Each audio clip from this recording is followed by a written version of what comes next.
This week we learned that it's going to happen, a debate between you and Ron DeSantis, November 30th, Fox News Channel. Hey, what's going on, folks? The unthinkable is happening. Republicans are slobbering over Gavin Newsom because he went to the GOP debates, faced Sean Hannity. Joe's successful. I think Joe Biden has been unbelievably successful. Is this border secure? The border, we all agree we have a border challenge. And mocked Ron DeSantis. Strategy. Well, I don't know if that's the right question. Why is he doing it? Is the right question. He's running, I think. I'm not sure after tonight. But currently he's running for president of the United States. Really? We're going to watch the clip that everybody's slobbering over and speak some truth that apparently others don't want to speak. God bless you guys. Dream Rare Podcast starts now. It's the Dream Rare Podcast. Welcome to the show. The way to get the news at the desk or on the road. Let's go. God is great and success in our control. The world is crazy, but we get better from obstacles. What's going on, everybody? Welcome to today's episode of Dream Rare Podcast. Today, we're going to cover Gavin Newsom shows up at the GOP debates. A lot of people speculate that he's going to run for president, maybe replace Joe Biden or do it in the future. There's a lot of speculation. He says he's not going to run in this presidential campaign, but you can't trust a politician. And I want to show you the clip that everybody's responding to, but the unthinkable has happened, that Republicans all over Twitter are just slobbering over Gavin Newsom. I saw one calling him gay Ron and handsome Newsom. I saw PBD podcast, Patrick Bet-David, who I really like. I respect him as a person, as a business, as a podcaster. He's comparing comparing Newsom to like a left-wing Trump. Like he's giving him a lot of praise, even though he doesn't like his policy. He thinks he's posturing himself well. I have my opinions on it, no disrespect to everybody, but let's hear what he said first, because he mocked the GOP stage. He faced Hannity. He did an interview where he mocked DeSantis for taking an interview with him. And then everybody seems to think that it's just so amazing what he's doing and he's crushing. I don't really see it that way, so I'm going to say my piece, but here, let's watch the video that everyone's reacting to all over the internet. Governor, what do you think is going to be the takeaway after this debate from the American people? I think it will be clear that Trump comes out the dominant force after this debate. I mean, this is the XFL. This is JV. I mean, and honestly, this is maybe a vice presidential debate. These guys are getting lapped by Donald Trump. It's not even close. It's not even interesting. And I think what's most interesting to me is, do they recognize that? Or are they actually going to show up and run against the guy that's in the way of their prospects to be the nominee? It's a zero-sum game. It's a binary choice at the end of the day. It's not a ranked choice voting. So either these guys come after the front runner and distinguish themselves, or otherwise they're wasting everybody's time. And I say this with love and respect. There's a reason some of the advertising is being discounted for this debate. People don't even want to tune in because they know that fundamentally.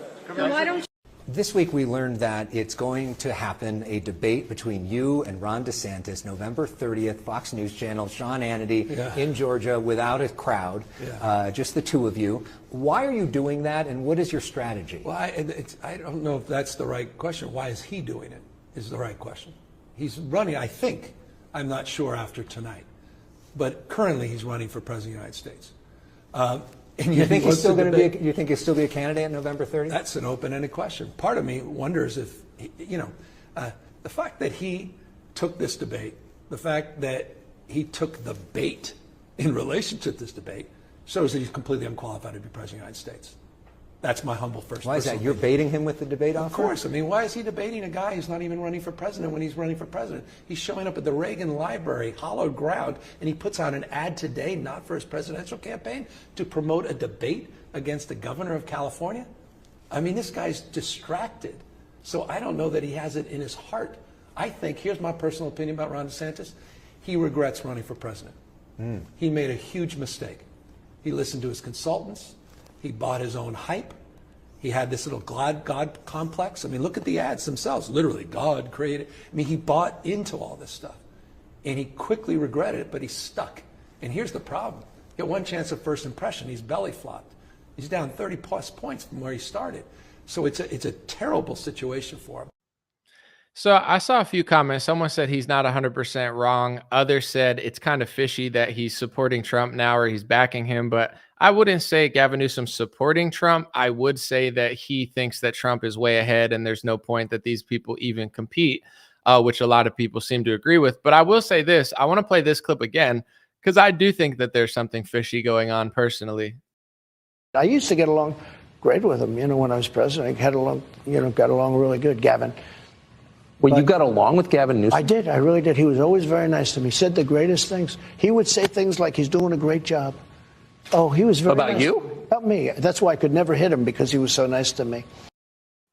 So because Gavin Newsom says nice things about Trump, he can't criticize him or hit at him, but he can criticize everybody else. It's bizarre, considering I think Gavin's one of the worst governors in the country, but whatever. The clip at hand, I guess I'll say this because everything is kind of perception and perspective. So an opinion is not necessarily wrong, especially when you're speculating on the future. But I will say this, I do understand where people are coming from saying, he's playing a smart political game, like he's going to the GOP debates. He's debating Sean Hannity. I don't have many clips of that. I just want to say this, though.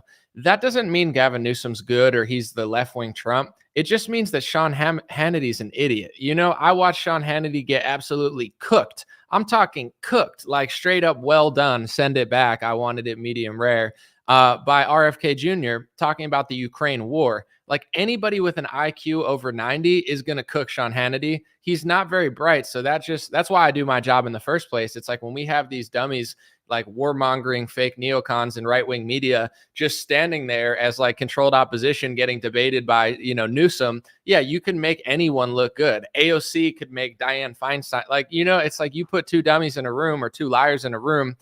That doesn't mean anything that Gavin Newsom does good against Hannity. They're probably friends. The way they talk, the way Trump and Gavin Newsom talks, it sounds to me like they're all friends and it's just like a WWE show for the masses. But back to that clip, here's where I disagree with people because I understand him saying that's just a bunch of JV people up there. Trump's the real deal.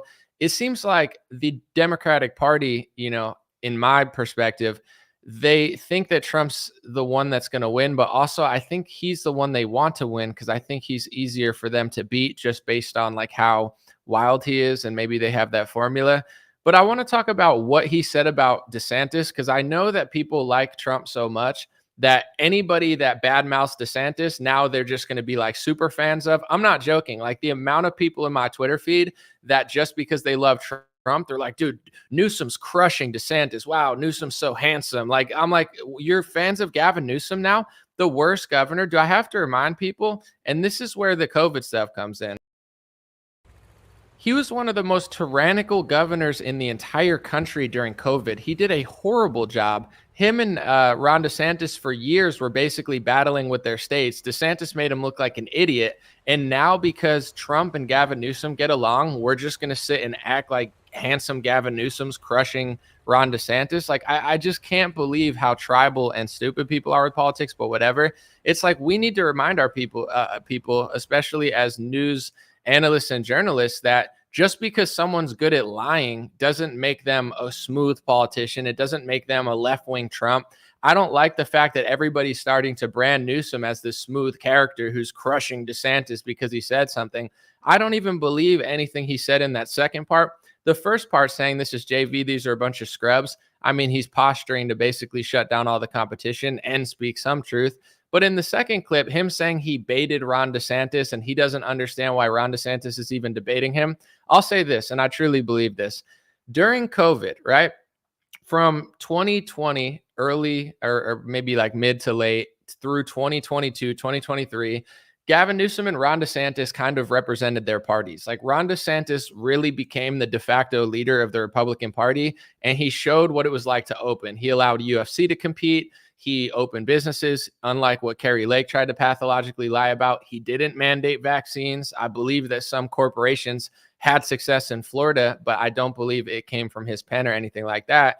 And they were competing so much that they've been talking trash to each other for years. So I think DeSantis, he can't get Trump. We're going to play a clip later. He can't get Trump to debate him. Trump doesn't want to debate him. Trump doesn't want to go to the GOP debates. He doesn't have to. He doesn't want to debate DeSantis one-on-one.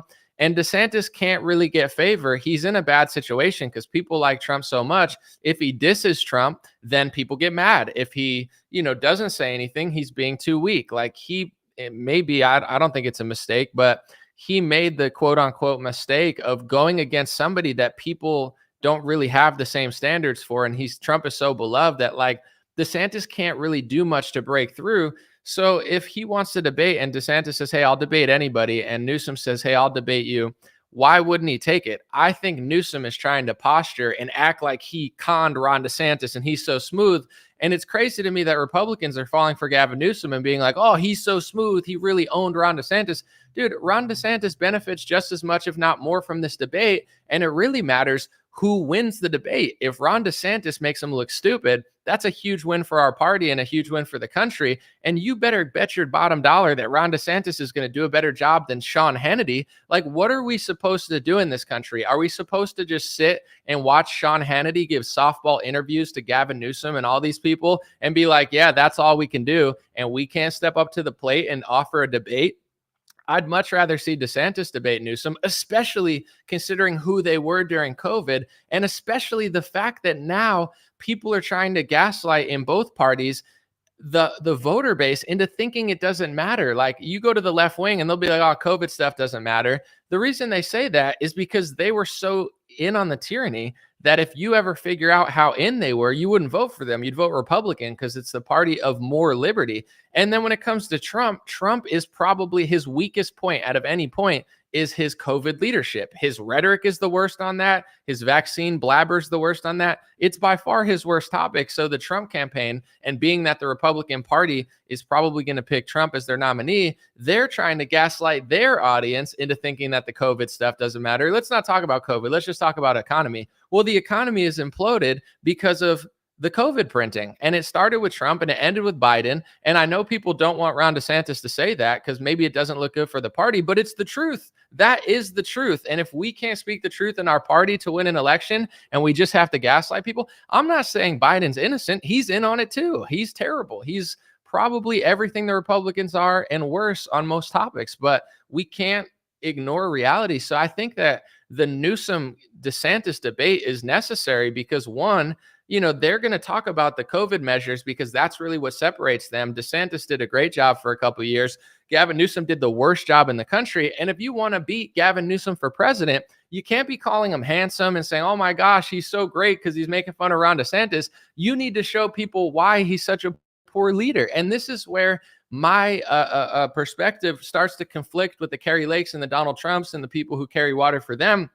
When you listen to Carrie Lake and Trump talk about DeSantis, they're trying to push this rhetoric that Florida would be fine with a Democrat. Florida is good because there's sunny weather. Florida is good because there's beaches. It's hard to mess that up. It's actually not hard to mess that up because Gavin Newsom did mess that up. You know what I'm saying? California, millions of people are fleeing despite having paradise-like temperatures. It's better weather and it's better, I would say, temperature in some cases than Florida, less humidity, etc. You could debate that, but whatever, that's a preference. And he proved that having beaches and sunny weather does not equal a good government and a good policy. So it's almost like they're setting the stage for Gavin Newsom to crush us in an election. They got Trump supporters slobbering over this guy, being like, oh, he's crushing DeSantis. No, he's spinning it in his way like a politician would to make him look like he's so great and he's owning DeSantis. And DeSantis has every right to debate him. Why wouldn't he debate him? If DeSantis crushes Newsom in that debate, that's really, really good for the future of America. And if DeSantis screws up in that debate, that's really, really bad for us. But I think he'll be able to run circles around Gavin Newsom. And I honestly think he'd run circles around Trump too, but we'll never get that debate because Trump doesn't want to. So what's DeSantis supposed to do? Just sit here and be like, nah, I don't have an opinion. I don't have a message. I'm just going to be like a follower. That they want to turn us into Carrie Lakes. And I'm not being mean to her. I'm just saying, like, just repeat whatever Trump says and say that Florida has good weather, so it's easy to govern. It's like, that's provably false with California. And this Newsom versus DeSantis is really a summary of the last 3 years of tyranny. One governor who snapped out of it and did a good job, one governor who held it. And you could see in Newsom's interviews, he's trying to gaslight people into thinking that him and DeSantis were very similar with their COVID policy, which is not true at all. Here's that clip. Specific. frameworks. All of us went through a process. I mean, there was few states that didn't go into aggressive lockdowns, including Florida's Ron DeSantis. No, I understand that, but it was. So after a way more aggressive lockdown that lasted for years, mask mandates that lasted for years, policies that pushed way harder than DeSantis for years, they called him Death Santis. They said he's killing California. Now Gavin Newsom turns around and he's like, we all just did the same thing. And it's like, no, I don't care how much you hate Gavin Newsom or hate Ron DeSantis rather, or love either one of them. Like, I don't care if you're left wing, right wing, you like Trump, you don't like Trump. I don't care. You can't say that Gavin Newsom and Ron DeSantis did the same thing. They absolutely didn't. You might be able to say they did the same thing for a few weeks, but for 2 years, DeSantis did way more right things than Gavin Newsom. And Gavin Newsom went out of his way to terrorize his citizens and lock down and lose trillions of dollars, him in New York, to states like Texas and Florida as companies started fleeing, including Tesla. It's insane for us to gaslight our audience and be like, oh, and that's what Gavin Newsom's trying to do. He's trying to say, after being like a proud lockdown, a proud, tyranny pusher for 2 years, now he's like, we all did it. I mean, DeSantis did the same thing as me. No, it's not comparable what you did and DeSantis did. It's not. And Trump and Kerry Lake are trying to push that same exact rhetoric. I find it very bizarre. It's like, oh, the beaches, it doesn't matter. We all did it. Let's just not talk about it. It's like, no, let's absolutely talk about it. I have a lot more I want to say about this, and I do want to play a clip of DeSantis calling Trump a keyboard warrior and saying that he refuses to debate him to his face. But first, I very rarely have sponsors on my videos. I do have American Hartford Gold on this one. I'm appreciative. And if you ever want to buy gold or silver, check the link in my description and watch this clip real quick. When it comes to buying gold and silver, I trust and appreciate American Hartford Gold for many reasons. First, I'm grateful that they're willing to do a deal with me. Also, they've delivered almost $2 billion in gold and silver. They have thousands of satisfied clients. They have thousands of 5-star reviews. They're one of the only firms to offer a no-fee buyback commitment. They have a low price guarantee. If you find a lower price, they'll beat it and give you a free coin. Free shipping, free insurance, tax-free transaction, full service team with guidance throughout the life of your account. And to me, it's pretty simple. Gold is gold, silver is silver. If you've ever wanted to buy it and not been sure how to, or not known which company you could trust, American Hartford Gold is the place to start. Call 844-399-2448 or text DREAM to 65532. That's DREAM, text DREAM to 65532, or just check out the link in the description. American Hartford Gold, a great way to buy gold or silver and diversify your finances.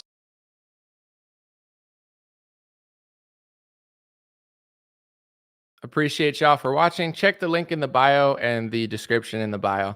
Before I play the clip of DeSantis, I want to show this again.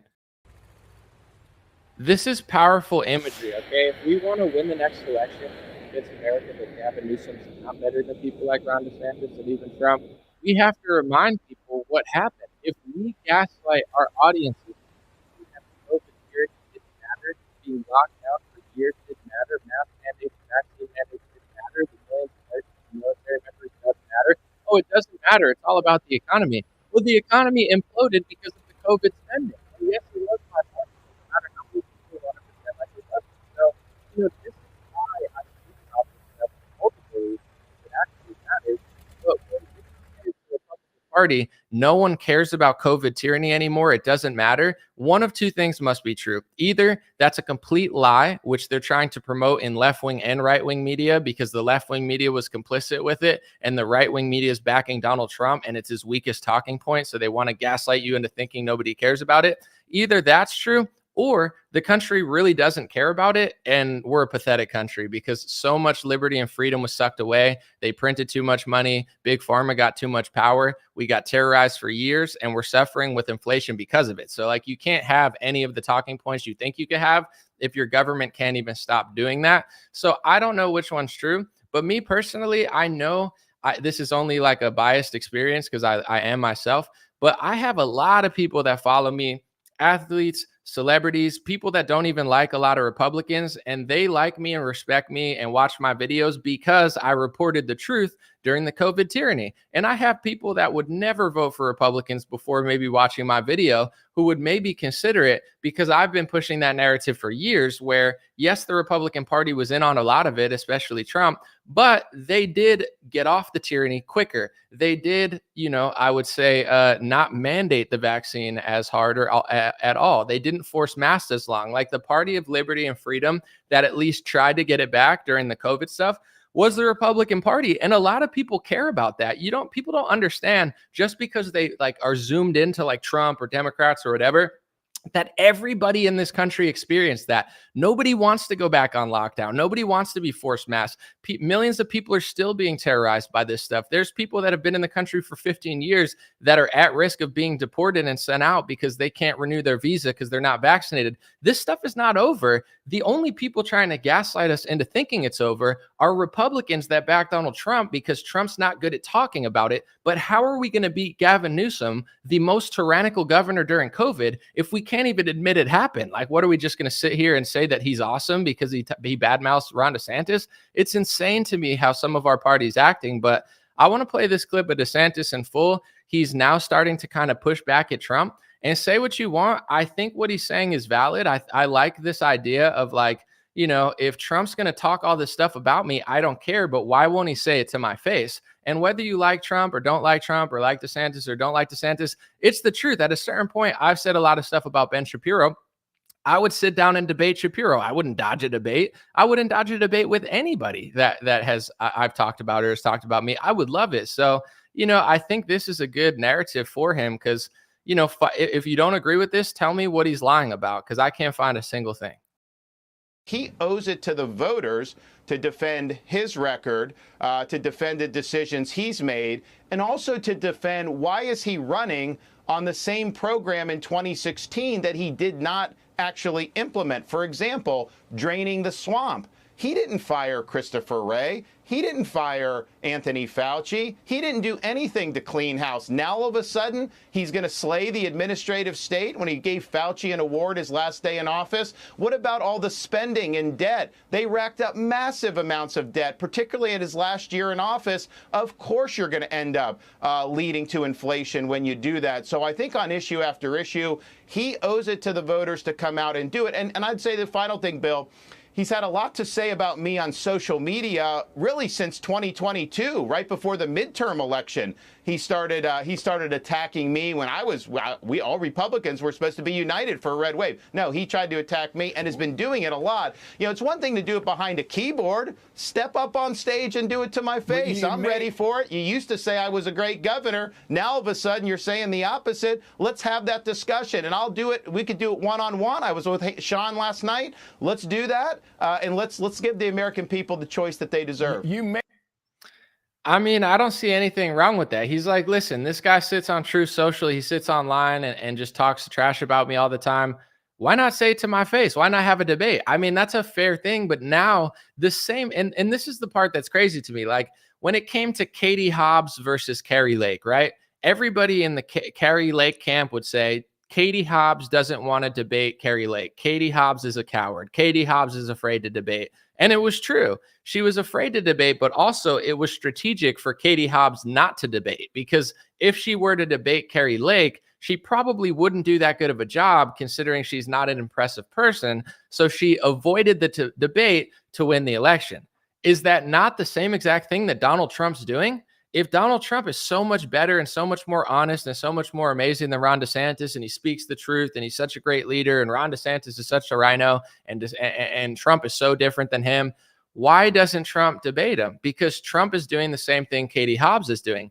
It's more strategic for him to duck, dodge, and not debate than it is for him to debate. So if Ron DeSantis can't get Trump to debate him, why wouldn't he debate Newsom? I don't see anything wrong with that. And people in the Republican Party are falling for Newsom's trick. He says something and everyone goes, oh, that's so based. Oh, Newsom's so awesome. Oh, he's so right. He lured in Ron DeSantis. He didn't lure in Ron DeSantis. Ron DeSantis is the governor of Florida currently. Gavin Newsom is the governor of California currently.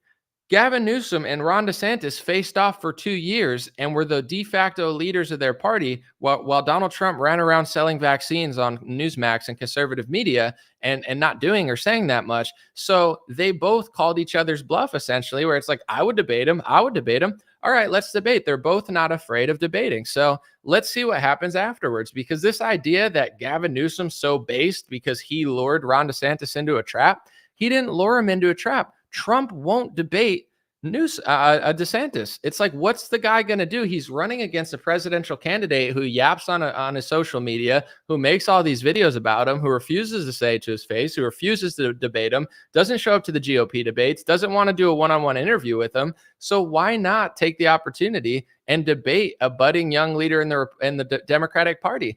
And at the end of the day, we need to be good at debating to the point where we're not afraid to step in against a Democrat. Because at the end of the day, if we're able to convince Democrats that we're right, or Gavin Newsom is, if Gavin Newsom does better than Sean Hannity, it doesn't mean Gavin Newsom's amazing. Sean Hannity's an idiot. You know what I'm saying? If you could find the clip of RFK Jr. talking about the Ukraine war with Sean Hannity, it was like a super genius talking to someone who drools on their like diaper. He's like pooping his pants and like, what's it called?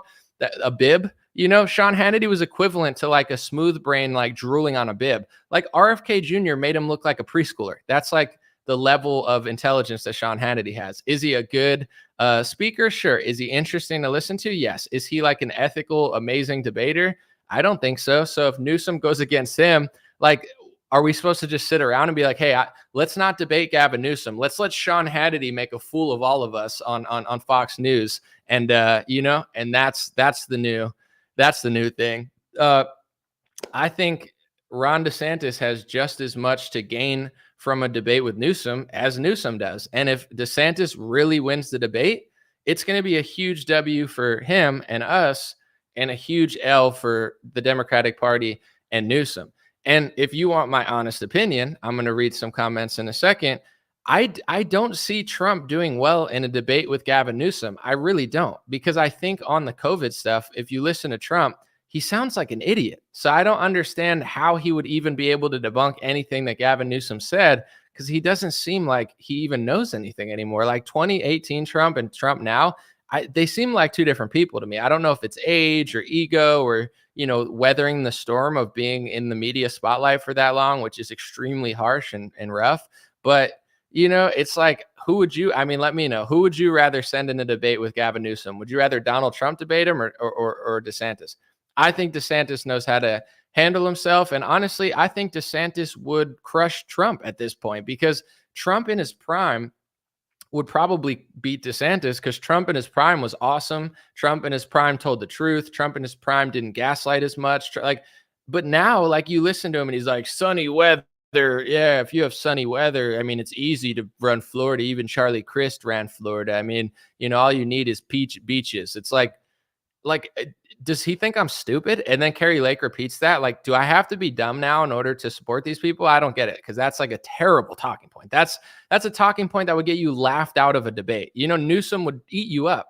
But when it comes to, we'll see what happens. DeSantis versus Newsom, that's going to be very, very telling. If DeSantis cooks him, that's really good for our party, and that's setting the precedent. If DeSantis looks like an idiot and Gavin Newsom cooks him, then it's like, dang, Gavin Newsom's more impressive than I thought he was. Maybe these people are right. Maybe he really is posturing and, like a good politician. But this is just my opinion. Let me know in the comment section. Our job as journalists and news analysts and even podcast hosts or whatever, our job is not to like slot. We can give credit where it's due. Like, oh, that was really sneaky. Like, for example, it's like, say AOC goes to the border and she takes a picture and she's like, and then they take the picture and she's like, okay, did you get that picture? I'm going to put it on Time Magazine or whatever. Our job is not to be like, wow, AOC's based. AOC's the left-wing Trump. I feel like our job is to be like, okay, you could compliment her political move, maybe be like, oh, that was pretty smooth. But at the same time, she's a phony. Like, our job is to see through the propaganda and call it out, not fall for the propaganda and be like, based in AOC pill. Like, you know what I'm saying? That's the equivalent of what people are doing with Gavin Newsom. Did he, what did he really do? He showed up to the GOP debate and was like, wow, that's a bunch of amateurs over there. Like, imagine if I showed up to the Democratic debate, or DeSantis shows up to the Democratic debate, and he looks at that and he looks at like Cory Booker and all those clowns that were on the stage with Biden and be like, oh, the Democratic Party is filled with a bunch of clowns. And then all of the Democratic voters were like, wow, Ron DeSantis is so based. Like, no, even Democrat voters are smarter than that. Like, it's easy to roast the Democratic primary because it's a bunch of ding dongs up there. You know what I'm saying? Nobody on the left is going to give Ron DeSantis credit for showing up to a Democrat debate and saying the obvious, that most people up there are JV and ding dongs. It's the same with like Gavin Newsom. He shows up and makes fun of, the Tim Scott and Nikki Haley and all these other people. And then he makes generic comments about DeSantis, acting like he played 3D chess and just made him look so bad. Like, oh, how dare he debate me? It's like, why? What's wrong with him debating you? It's a smart move for him, considering he's down in the polls and nobody will debate him. Like, why? Like, if Trump won't debate him, why not have an intellectual debate with the guy that you were pretty much facing off against for 3 years during the COVID tyranny? And this is my perspective. I believe the biggest mistake that Republicans are making is ignoring COVID tyranny and not adding it to their list of things that they're campaigning on. And I think that's the way to beat Newsom. And if you don't have that in your arsenal, I don't understand how you're going to beat a guy like that, because that's some of the worst stuff that was ever done, and nobody even cares about it now. And I truly believe that most people care about the culture that they're programmed to care about. So, like, I know people that for sure remember what it was like to be locked down. And I think if you leaned into it and are like, listen, we're the party of freedom. We're the party of, opening businesses early. This is our track record. We didn't mandate the vaccine. We didn't force the test. Most people like that. I have tens of thousands of people following me that aren't even Republicans because of my COVID reporting. You can't tell me that people don't care about it. You can't tell me that RFK hasn't gained millions of supporters because of it. You can't tell me Ron DeSantis didn't win the election by a lot because of it. And you can't tell me that Governor Kemp didn't blow out Herschel Walker because Herschel Walker was just being in Trump's shadow. And Brian Kemp stepped out of Trump's shadow and opened Georgia before Trump told him to. You can't tell me that that's not the reason that Kemp and DeSantis won by a sizable amount. People respect it on a local level. Most people who got the vaccine, they're not as thrilled about it as they were when they got it. Most people who were forced masks were just going through the motions. Most people who couldn't travel for years wanted to travel, whether they're left wing or right wing or non-voters. I know if you stepped into this narrative that you could actually win a topic like 70-30, but Republicans don't want to talk about it because they're being led by a guy who talks about it in a dumb manner. That's the only reason people want to act like it didn't happen. And I really don't understand it. Border security, important. Policing and the crime rates in Democrat cities, important. Economy, absolutely important. But the root of the economy failing was the COVID printing. That's definitely a huge chunk of it, at least. So to not talk about that and talk about economy would be like, we need to grow a tree, but we don't have seeds. It's like, well, you're never going to get a good economy if you can't stop printing money because of an emergency virus, or it's like a problem that DeSantis said that happened. Like, people are mad that he mentioned that it was Trump and Biden. They're like, oh, is he working for Democrats? It's like, so Charlie Kirk and TPUSA say socialism sucks, right? Socialism sucks. But when Republicans and Democrats come together in 2020 to do socialism, they don't talk about it, but they're mad at Ron DeSantis for talking about the socialism that Trump and both parties did. That's the problem, not the social. So it's like, what is Turning Point USA? Because they don't care about socialism. That's not their big thing. It's like, they're mad that someone had the gall to bring up that both parties did it. It's so, and then you got people on Twitter just like slobbering over Gavin Newsom. It's very wild. I'm going to read a few comments. God bless you guys. Let's see what you guys think. This is my wrap up real quick, and then I'm going to read a few comments and take off. I understand why people are giving Newsom credit, but it's very easy to just show up to a GOP debate, make fun of them, and say, I outsmarted DeSantis. Like, he's not doing anything that amazing. Like, he's sweating, he looks slimy. Like, it's not like he's blowing my mind with like my little tricks where I'm like, dang, that was so smooth. I'm like, Yeah, no, he said moderately interesting stuff, but like anyone could do that. Joe Biden could have showed up and been like, come on, Jack, that's a bunch of amateurs up there. Are we going to be like, based Biden? He's the left wing Trump now. It's like, what? You know what I'm saying?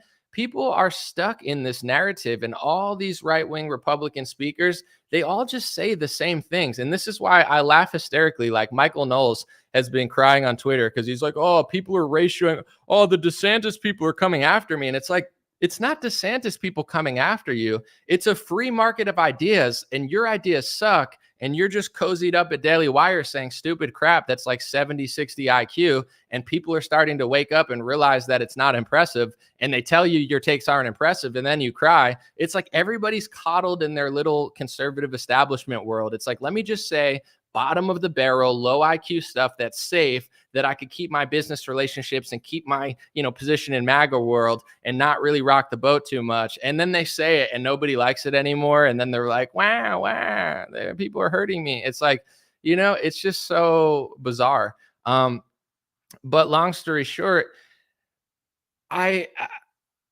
think that people are giving Gavin Newsom too much credit. And if we're the media, and we're the new media, like our job is not to be like, wow, that propaganda was amazing. It's like, okay, that was like somewhat sneaky, but it's really not impressive considering the fact that anyone could have done that with a 5th grade understanding of the English language. And he didn't say anything revolutionary or interesting.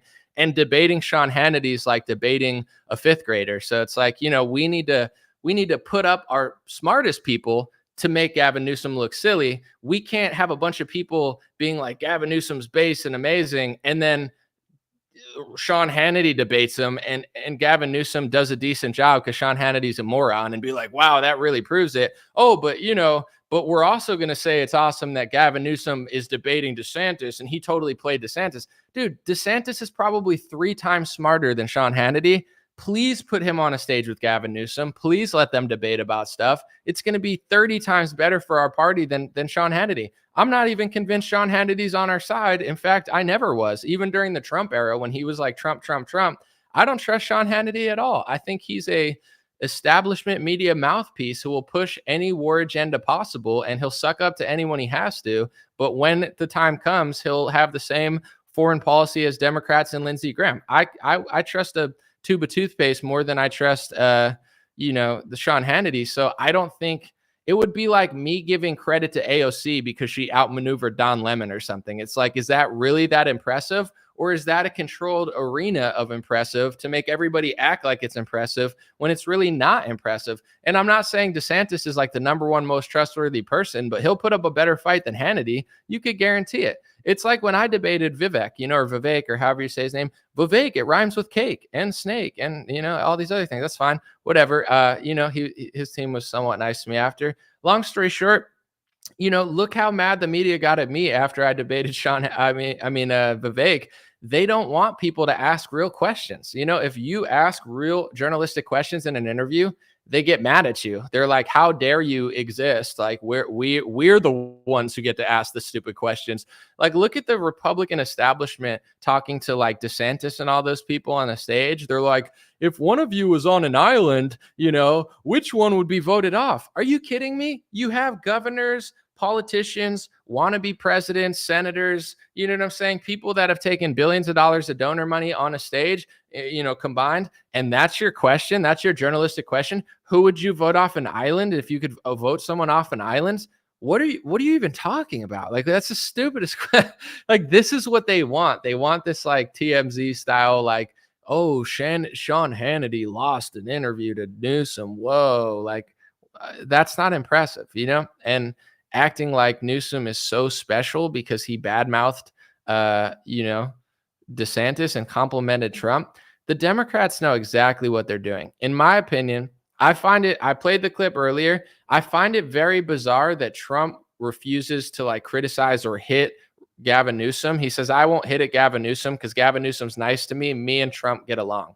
It's pretty weird that Trump and Gavin Newsom get along. It's pretty weird that Trump is more comfortable bashing Thomas Massie, the best Republican in our party, but he won't bash DeSantis that hard because DeSantis is nice to him. What type of, Republican leader is nicer to Gavin Newsom than Thomas Massie. Like, that's not a red flag to people that he's willing to try to kick Thomas Massie out of the party, but not, hit too hard at Gavin Newsom because him and Gavin Newsom get along. That's a little weird. And then you have Gavin Newsom showing up at the GOP complimenting Trump. That's a little weird. Trying to act like it's completely over and that he's outmaneuvered DeSantis.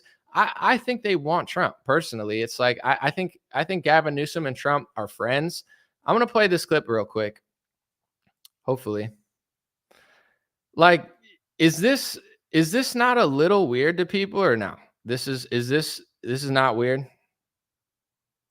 Hold on a second. I used to get along great with him, when I was president. I got along really good, Gavin. Well, you got along with Gavin Newsom? I did. I really did. He was always very nice to me. He said the greatest things. He would say things like he's doing a great job.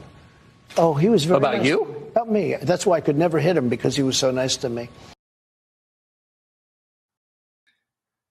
That's not a little weird to people? Could you imagine? I'm just saying, could you imagine if Ron DeSantis said that, or Candace Owens said that, or DC Drano said that, or anyone said that? To pick a single person, the Hodge twins, David Harris Jr., whatever, pick one Republican leader, candidate, politician, influencer, radio host, and they said exactly what Trump just said. They said, me and Gavin Newsom actually really get along. He says nice things about me, and I won't hit at him because he's nice to me. Dude, Dan Bongino's career would be over. Candace Owens' career would be over. DC Drano's career would be over. Ron DeSantis would be laughed out of the party. Not a single person could get away with taking the worst and most tyrannical governor in the country and being like, I refuse to hit him because me and him get along. That's why the whole Trump thing is so fascinating to me, because it's like, what can't this guy do? What can't he do? And at what point do we have to just admit that there are massive double standards? Like, nothing matters in this party anymore to a lot of people except for Trump. And I'm just saying, in general, you can look at a lot of people that are having really suspect takes about this stuff and look at their business, look at the events they're doing, look at who they surround themselves by, look at who they interview. It's about the economy. There is a huge economy in playing stupid. There is a huge economy in not ruffling feathers. There's a huge economy into gaslighting your audience for a certain person. There's a huge economy just saying the status quo, what's going to get you booked at Turning Point. There's a huge economy for that. But here's the thing that's beautiful, and I've seen it time and time and time again. At the end of the day, the truth is like a pillar that lasts for thousands of years. So what might seem unpopular today, what might seem weird today that I'm saying or someone else is saying, if it's true, it's going to age well. It's going to age well, right? And I think in general, like if I say in early 2020, the vaccine's going to be mandated and there's not even a vaccine yet, people call me a conspiracy theorist. The left-wing media calls me an anti-vaxxer. Right-wing people were calling me anti-Trump for suggesting he didn't have it all under control. And then 2 years later, people are messaging me on Instagram and saying, oh, Anomaly, I really didn't want to believe what you were saying, but it was true.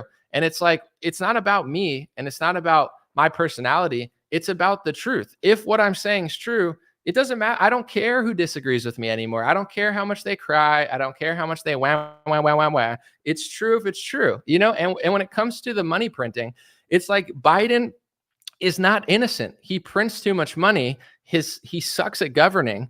But also Trump did print too much money also. That is also true. So can we say it? I don't know, but I just did. Gavin Newsom, by the way, guys, he also is raising the minimum wage to $20. So I looked at the bill a little bit because I wanted to talk about it.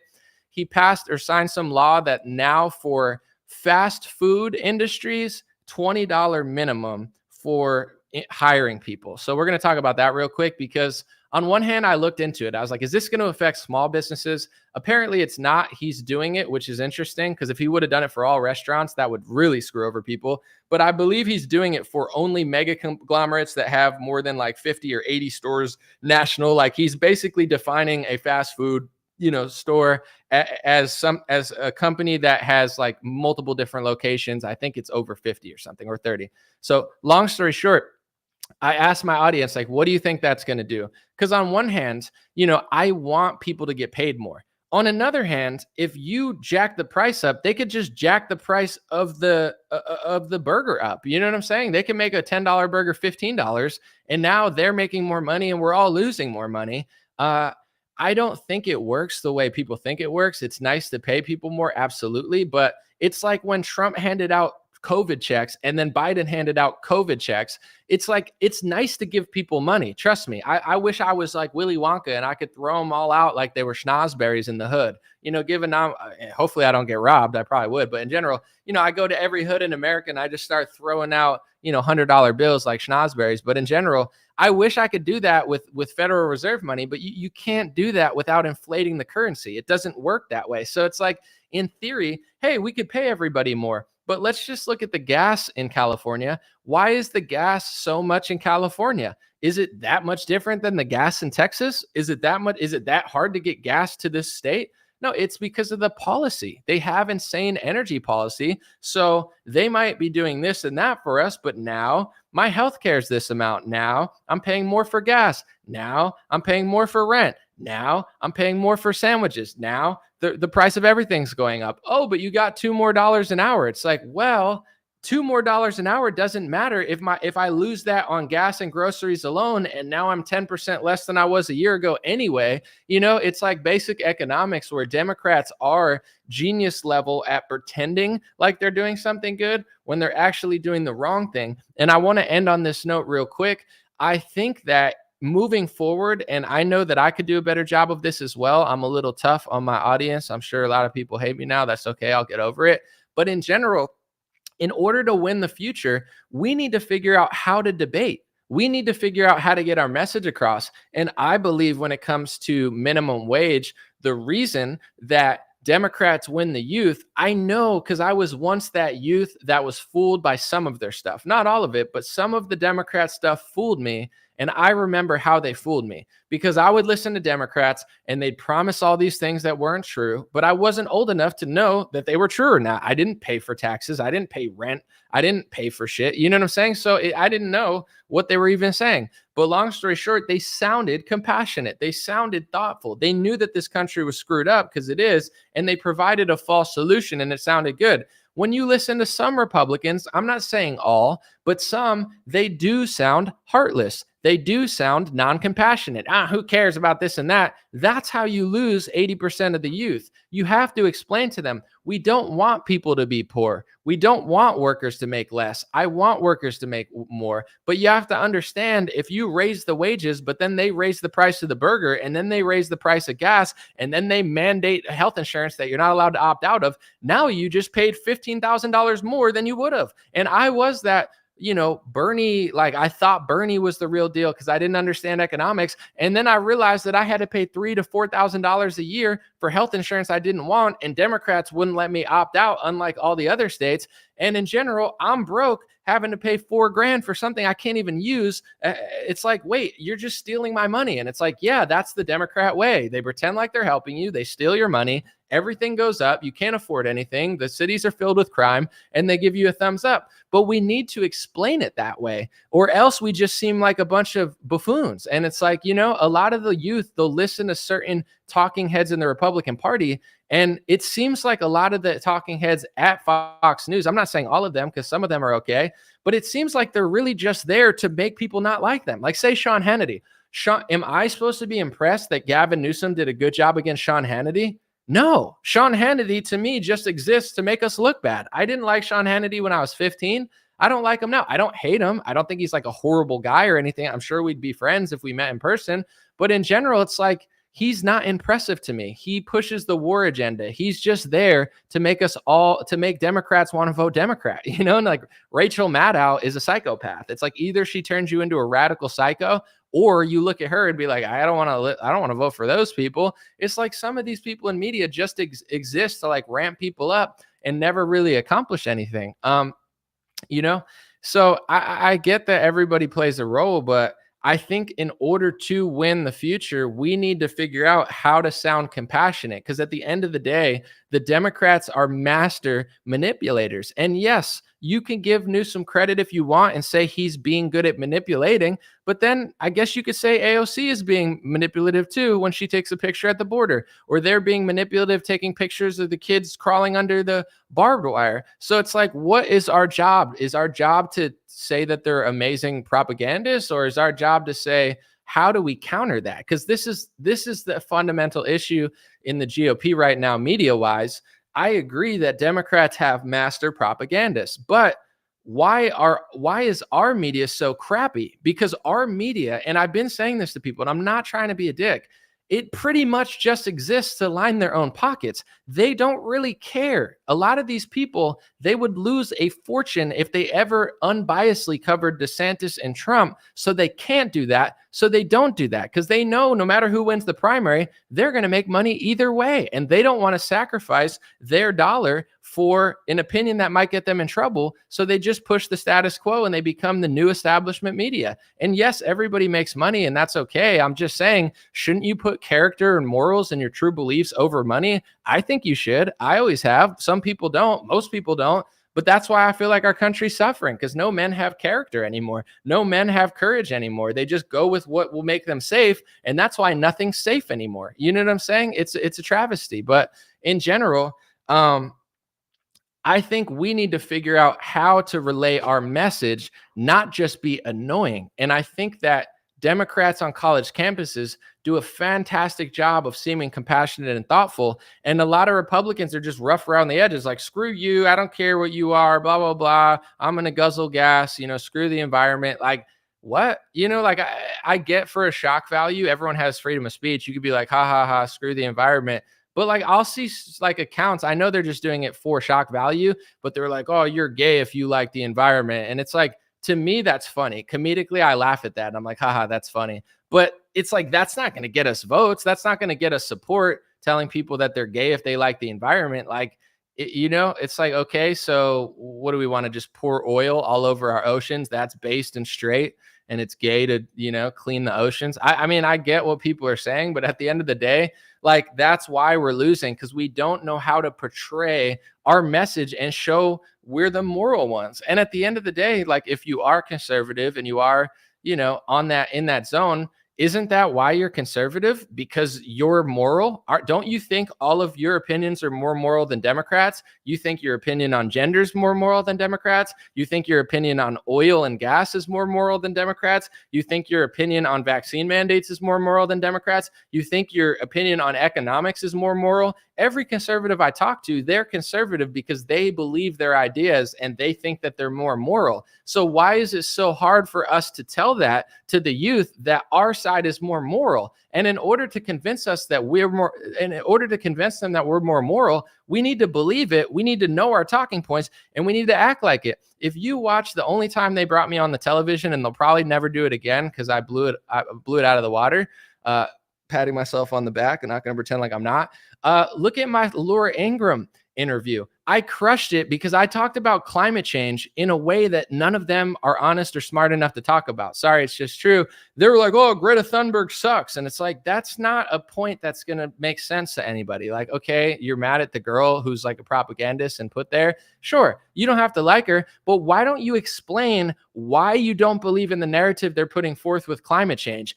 I broke it all down because I was like, listen, I have NASA data on my side. There's volcanoes under melting ice glaciers that they don't tell you about. One of the fastest, shrinking glaciers in the world, the Jacob Chaffin Glacier, grew for 3 years straight, according to National Geographic.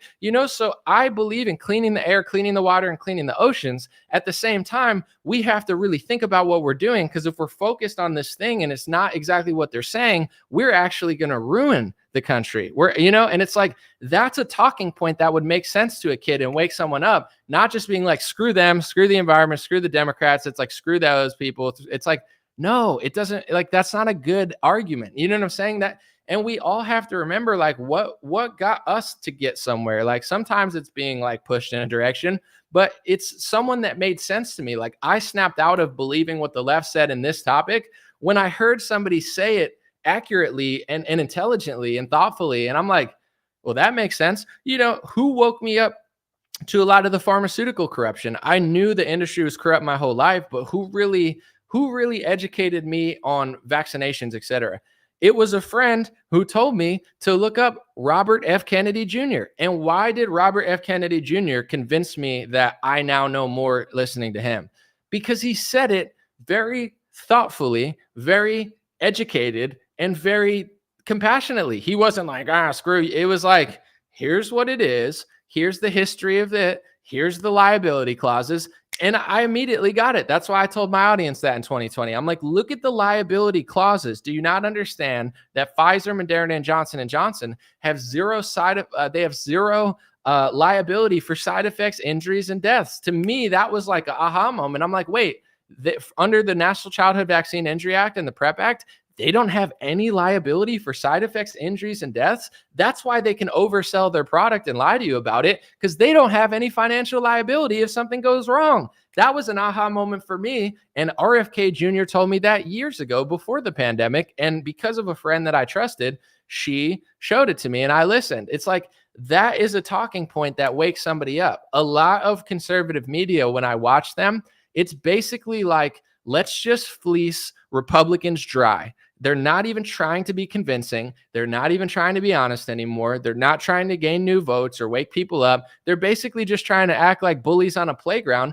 because it's that extreme content that gets them clicks and revenue. Because it's like, if you say something pretty moderate and reasonable, maybe it goes viral, but most of the time it probably doesn't. If you say something that pisses everybody off, then both sides respond to it and that goes viral. I get it. That's the